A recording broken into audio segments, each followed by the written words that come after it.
7:16 de la mañana, estamos de retorno en Altavoz, tu programa. Estamos de lunes a viernes a las 7 en punto en varios canales. Obviamente estamos en Radio Vital 91.1, estamos en televisión Movistar TV, canal 33 y canal 733. Nos acompaña el doctor Miguel Estela Lapuente. Él es abogado, profesor de Derecho Constitucional. Muy buenos días, doctor. Bienvenido a Altavoz Vital. ¿Cómo está usted? ¿Qué tal? Días. ¿Cómo está, Miguel? Buenos días. Friecito, ¿no? Frío, ¿no? Gracias. Frío en Lima, ¿no? Fuerte. Sin embargo, se caldea, obviamente, con el panorama político. Como sabemos perfectamente, estamos entrando ya a un año donde van a haber puyazos seguramente políticamente. Es un momento caldeado. Va a estar bastante fuerte la cosa. Y alianza, ¿Qué le ¿no? parece a usted? El sábado se tiene que definir en el Congreso de la República cuál de las dos listas va a liderar precisamente el Congreso de la República en la última legislatura unicameral del país. ¿Cuál es su visión de usted?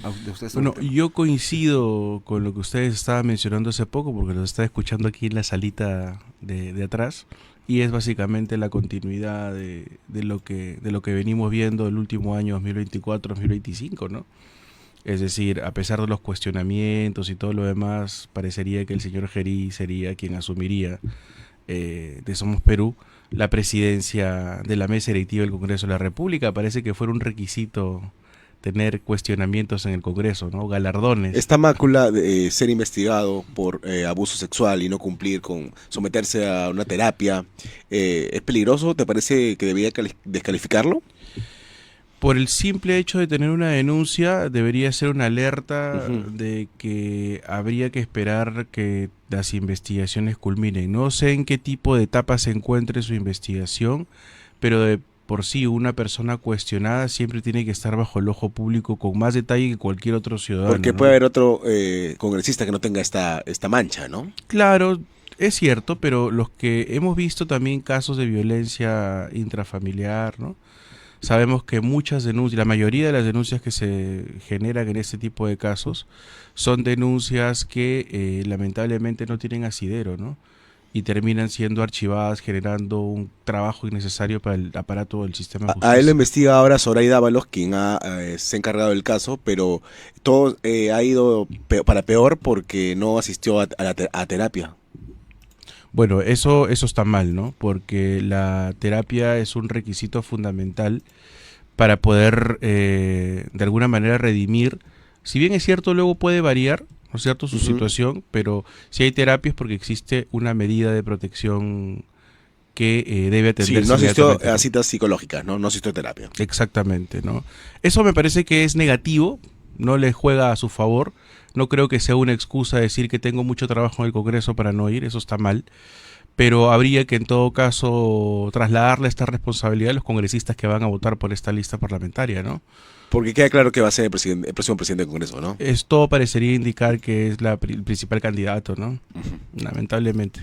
De otro lado, la Junta Nacional de Justicia abrió investigación contra Delia Espinosa, fiscal de la Nación, por negarse a reponer a Patricia Benavides. Desde su punto de vista de constitucionalista, ¿cómo ve esta situación? Porque hay al parecer dos bandos, ¿no?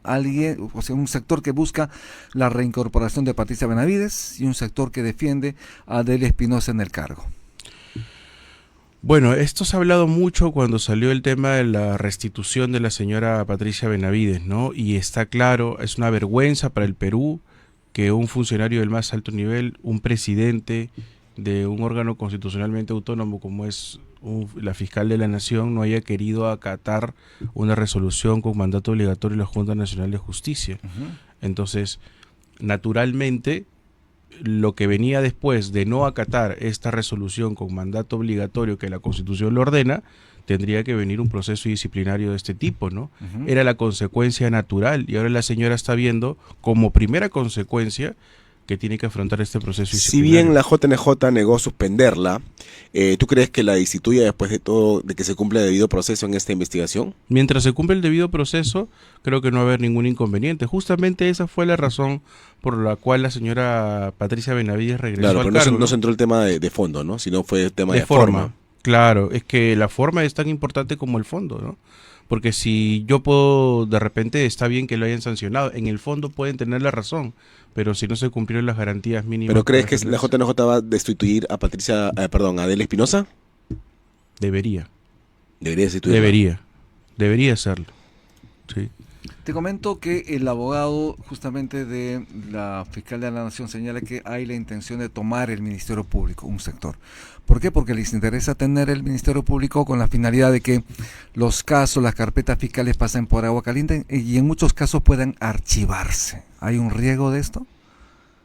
Las carpetas fiscales, decirlo así tan general, pareciera que el fiscal de la Nación va a archivar todas las carpetas y todas las investigaciones que existen a nivel nacional, ¿no? Lo cierto y lo concreto, y es una realidad que creo que no podemos negar, es que nuestras instituciones del Estado están copadas y hay pugnas por facciones políticas al interior, ¿no? Esto no solamente es privativo del Congreso, sino también de los órganos autónomos como el Ministerio Público. Y naturalmente lo que nosotros buscamos es que el Ministerio Público se despoje al menos de un predominio de una u otra facción y sea lo más neutral posible. Sí, en este momento, despolitice, ¿no? Que se despolitice la medida de lo posible, ¿no? En este momento hay 7 proyectos de ley de reforma constitucional en el Congreso que quieren o pretenden declarar en emergencia el Ministerio Público y la mayoría apunta a ampliar el número de fiscales supremos, ¿no? En este momento son 6. La idea sería que sean 9, siempre impar, para que haya un voto, ¿no?, dirimente. ¿Por qué? Porque de esta manera, si tú tienes al fiscal Arce, tienes al fiscal Aladino que acaba de regresar y a la señora Patricia Benavides que inevitablemente va a regresar de como repente, fiscal suprema, sí. como fiscal suprema y no como fiscal de la Nación, va a haber ahí una pugna que parecería que tendría una similitud en los votos, ¿no? Entonces, si ponemos 3 más, ¿no?, que no tengan ningún tipo de antecedente de participación política, que no hayan sido capacitados por una ONG ni de izquierda ni de derecha ni nada, sino que se hayan dedicado pues a la carrera, en este caso fiscal, creo que eso aumentaría las posibilidades de despolitizar en la medida de lo posible un órgano que la verdad es que está pidiendo auxilio a gritos, ¿no?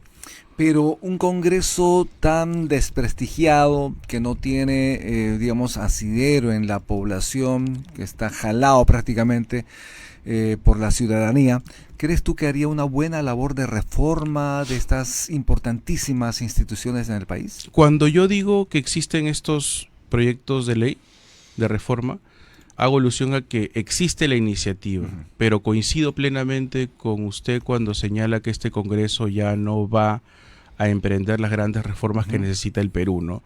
Ya es un Congreso de salida, no hay, digamos, ninguna demostración contundente respecto a que vayan a hacer un cambio trascendental, así que yo creo que lo más importante es que no le vayan a trasladar ninguna carga, gravamen, ni consecuencia de todo lo que han venido haciendo estos 4 años a nuestro Parlamento bicameral, que en principio debería prestigiar lo que durante 30 años ha significado el Parlamento unilateral. ¿Tú eres partidario del bicameralismo? Sí, totalmente, ¿no? Totalmente, ¿no?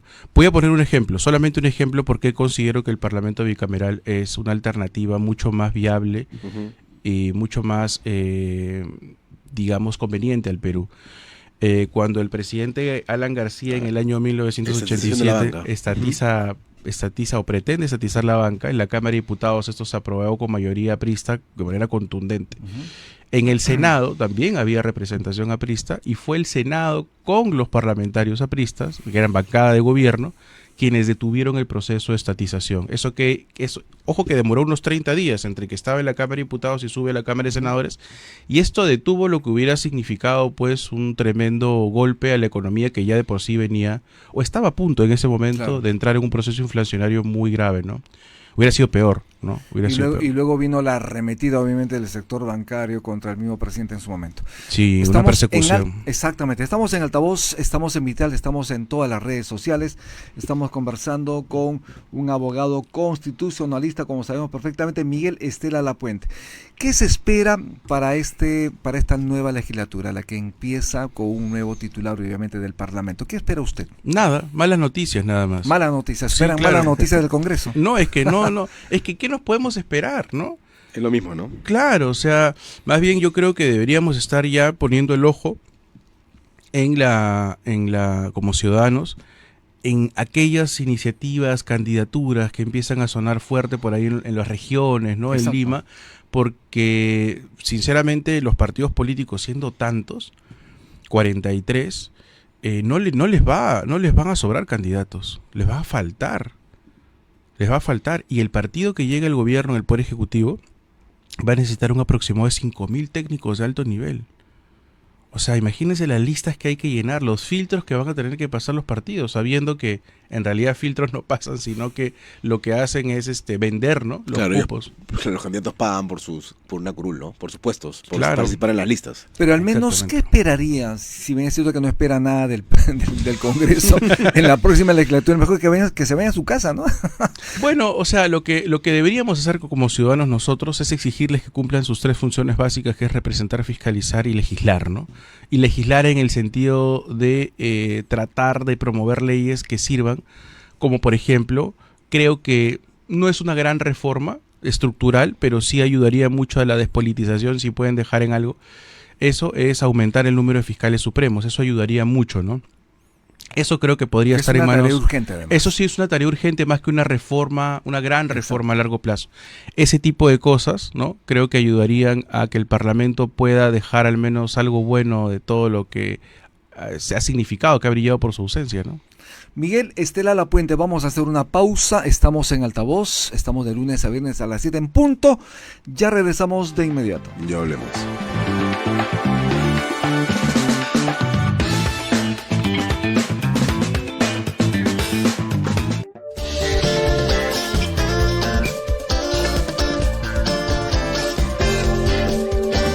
Estás en Vital TV. Ya volvemos. La radio nació hace 100 años para sonar lejos, para ser íntima y ser fiel, para ser musical y publicitaria, para ser informativa y humorística. La radio es servicial, es masiva y popular, es matinal, diurna y nocturna. La radio está en casa, en el auto y en el teléfono. Está en todas partes, todo el día, todos los días. En la Cámara Peruana de Radio y Televisión celebramos este 2025 los 100 años de la radio en el Perú.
7:30 de la mañana, estamos de regreso en Altavoz. Estamos conversando con Miguel Estela Lapuente, abogado, profesor de Derecho Constitucional. ¿Qué espera del mensaje al Congreso que debe dar la presidenta Dina Boluarte el próximo 28 de julio, aproximadamente al mediodía? Bueno, la señora Boluarte seguramente nos va a encandilar con una gran lista de logros y durante 2 horas ella creerá en su autopercepción. La que vivimos primera en Suiza, vez, ¿no? la primera fue más de 3 horas y la segunda es más de 5 horas, casi 6. Bueno, de repente esta puede durar un poco más, poco menos. Esperemos que así no sea.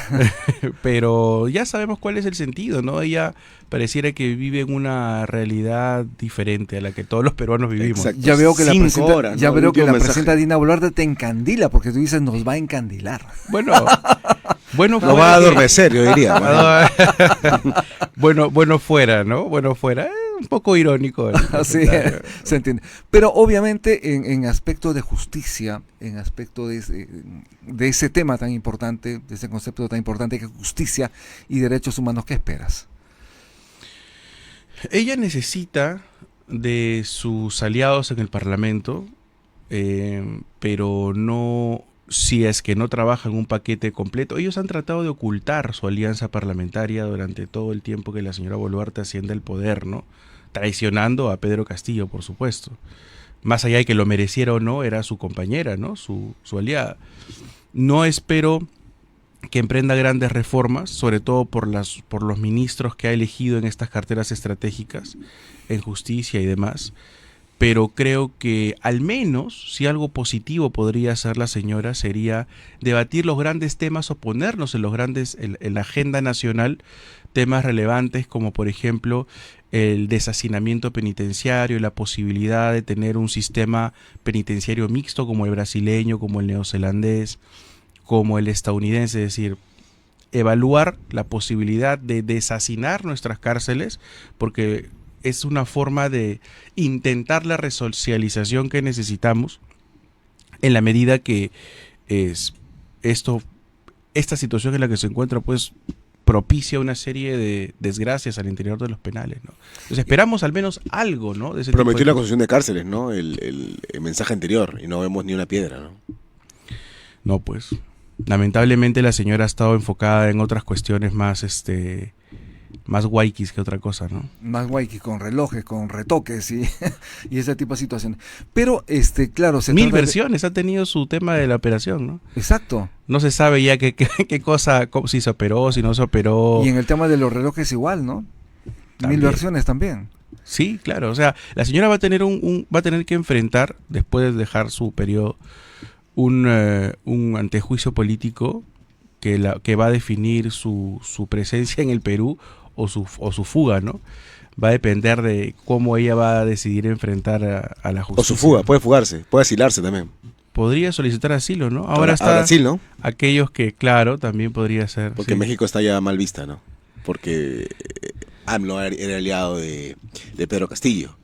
Y el Claro. Sheinbaum también, ¿no? Exacto, no la ven con buenos ojos justamente por lo que decíamos Yo al inicio. quería preguntarte acerca de esta sentencia por violencia familiar que tiene el presidente de la Junta Nacional de Justicia, Gino Ríos. Es un fallo que data del 2011. ¿Eso lo inhabilita para ser presidente de la JNJ? Bueno, yo te comento, lo he conocido a Gino Ríos, él ha sido durante muchos años director del Instituto de Investigaciones de la Facultad de Derecho de la Universidad San Martín de Porres. Me parece una persona con unas características bastante serias. Así es. No es una persona, digamos, que se ande con juegos. Creo que es un tipo serio. Y yo creo que sus descargos deberían ser un poco más enfocados en el fondo de su expediente, justamente, ¿no? Ujú. De violencia. No sé si el señor haya interpuesto algún recurso que No. sigue en trámite hasta la fecha. Bueno, según el programa periodístico, se trata de una sentencia consentida por violencia familiar que no fue apelada. No fue apelada. Bueno, eso Me sí, refiero a cuarto poder, por si acaso. claro, eso sí resulta más bien un descuido de la defensa del señor. ¿Alguien Gino con Ríos, sentencia no puede ocupar la JNJ? Debería ser que una persona que no tenga, que tenga una lista pues intachable, ¿no? Debería ser una Y persona en que este tenga caso sospecha. tendría que dar su punto de vista, obviamente, la Defensoría del Pueblo, ¿no? El defensor del pueblo, quien obviamente tomó en su momento la decisión de determinar quién preside la Junta Nacional de Justicia. Fíjense ustedes, solamente para recordar, la primera persona que fue seleccionada como, que quedó incluso primer puesto en los exámenes de méritos para ser el primer miembro de la Junta Nacional de Justicia cuando Vizcarra todavía estaba en el poder, fue el doctor Pedro Patrón Bedoya, no sé si han escuchado de él. Y a él No lo recuerdo. excluyen, ¿Por qué lo excluyeron? porque tenía un proceso pendiente de resolverse, Y acá hay una sentencia. y acá hay una sentencia firme. Habría que revisar bien La si ley tiene... orgánica. ¿Perdón? La ley orgánica de la JNJ. No la ley El orgánica, reglamento, ¿no? no la ley orgánica de la Junta Nacional de Justicia, sino me atrevería a decirte los descargos, más bien que él tiene que dar sobre el fondo, porque si es una sentencia consentida que no Ujú. tiene, yo creo que habría que ver cuáles han sido las razones de la emisión de la sentencia, ¿no? Según Josué Gutiérrez, defensor del pueblo, Gino Ríos cumple con todos los requisitos para haber sido elegido como miembro titular de la JNJ y no tiene impedimento legal para seguir en el cargo. Según él, ¿no? Bueno, yo coincidiría con él en principio. En principio coincidiría con él, ¿no? Claro, pero no podemos llenarnos tampoco de sentenciados, ¿no? En la JNJ, ¿no? Ah, eso está totalmente claro. Por eso digo que sus descargos deberían ser más específicos en cuanto al fondo del expediente, porque yo a la fecha no he escuchado nada contundente respecto a lo que él haya tenido que descargar, ¿no? Ujú. Habría que ver el contexto del trámite, ¿no? Y en este Porque, caso, ¿qué procedería? Fíjense ustedes que existen, solamente por un tema de aclaración, fíjense ustedes que existen muchísimas personas con sentencia que por mala defensa no han apelado sentencias, habiendo sido condenadas de una manera injusta, ¿no? Y ojo, el hecho de no tener un buen abogado, un abogado totalmente descuidado en un expediente, es una causal de que todo el proceso debería anularse. Así que si el señor Gino Ríos, por eso es tan importante saber, de repente él, como no es político, es un jurista, es un académico, de repente no sabe transmitirlo a los medios de comunicación, pero sería bueno saber el fondo, ¿no? Saber el fondo de la situación. Ahora, si el fondo pues tiene un material probatorio escandaloso, no hay nada que hacer, ¿no? Incluso él debería renunciar, ¿no? Claro. De otro lado, como sabe perfectamente, salió un reportaje, un dominical. La presidenta Dina Boluarte podría recibir regalos. Como sabemos, se ha flexibilizado la norma con la finalidad de que la presidenta reciba regalos y no la investiguen por esa situación y que no pase Quiere nada. más Rolex. Pase agua caliente, por agua caliente. Digamos, esto de alguna manera no enloda, digamos, mayormente la percepción que tienen las personas respecto a esta figura presidencial. ¿Un presidente puede recibir dádivas, regalos? ¿Esto no Sin mancha declarar, una sin manera? declararlo. No, todo lo contrario, ¿no? Se presta pues a algún tipo de maniobra subrepticia, ¿no? A coima, a ¿no? recibir a coima, ¿no? A recibir algún tipo de beneficio, ¿no? Porque ¿quién va a donde un funcionario público a darle un regalito si no es para tratar de conseguir, de repente no un favor, sino para conseguir amistad para posteriormente pedir algún tipo de beneficio, ¿no? Es inevitable, salvo que el vínculo sea familiar y el presente sea en un contexto familiar, pero todo lo demás pues tiene pinta de que no tiene nada que ver con lo que atañe al correcto funcionamiento de la administración Quiere más pública. Rolex entonces el presidente Dina Boluarte. Seguramente, Sin ¿no? declarar. Además del jugoso sueldo que va a recibir desde este mes, ¿no? Adicionalmente a la Terrible eso. gratificación en un momento cuando la población peruana pues está tratando de buscársela para salir de la grave situación económica en la que nos encontramos. Terrible. Terrible. Terrible. Y esto además lo hemos dicho en el programa porque existe la posibilidad de revertir esta situación con la aprobación de un proyecto de ley en el Congreso que pueda justamente revertir ello. Pero no se hace nada en el Congreso. Hay la Puro fuego artificial nomás, ¿no? intención de llamar al Premier y al Ministro de Economía para interpelarlos, pero ni siquiera se han conseguido los votos necesarios, pero hay ni siquiera la intención de revisar estas mociones, en este caso, este proyecto de ley para revertir ese incremento de sueldo de la presidenta. Es que son aliados, pues no van a mover ni un dedo. No va a hacer nada, ¿no? No van a eliminar este decreto. No. O sea, ¿qué tipo de control político, que es una función del Congreso de la República, podemos esperar si ni siquiera quieren interpelar a los ministros? Para interpelarlo y censurarlo a Santibáñez, fue un proceso tortuoso, ¿no? Totalmente. Ahora, el Congreso Tuvo de la que morir un República, cantante de cumbia, ¿no? lamentablemente, ¿no? Lamentablemente, ¿no? O sea, ojo que si nosotros analizamos esto un poco, nos ponemos un poco más arriba y ya no vemos solamente al Perú, sino al mundo occidental en general, incluido Europa, Estados Unidos y los anglosajones, vamos a ver que esta crisis parlamentaria no es privativa del Perú. Claro. Los congresos de la República no son las instituciones más populares en el sistema político, ¿no? O sea, estamos hablando de una crisis representativa. La nuestra está por los suelos, dicho sea de paso, es de las peores de todo el mundo occidental. Pero es que eso se debe también a que nuestro sistema de partidos y demás no tiene un mayor empuje, ¿no? Por eso digo que si no tenemos un sistema de partidos lo suficientemente sólidos, con mínimos filtros, no vamos a tener parlamentarios. Lo que pasa es que ya estamos pensando en las elecciones, ¿no? Y claro, en el contexto, en la noticia y lo demás lo vemos reflejado porque estos congresistas lo que están buscando es el mayor beneficio posible en este año. Exacto. O sea, ya no van a estar pensando en interpelar, en ejercer sus funciones. Ojo que a partir del 28 de julio el Congreso es intocable. es intocable, exactamente. Intocable. O sea, van a poder negociar con la señora, le van a pedir pues que hipoteque su alma, ¿no? Básicamente, se le van a hacer firmar un contrato, claro, porque podrían hacerlo, ¿no? O podrían chantajearla con esa posibilidad. Efectivamente.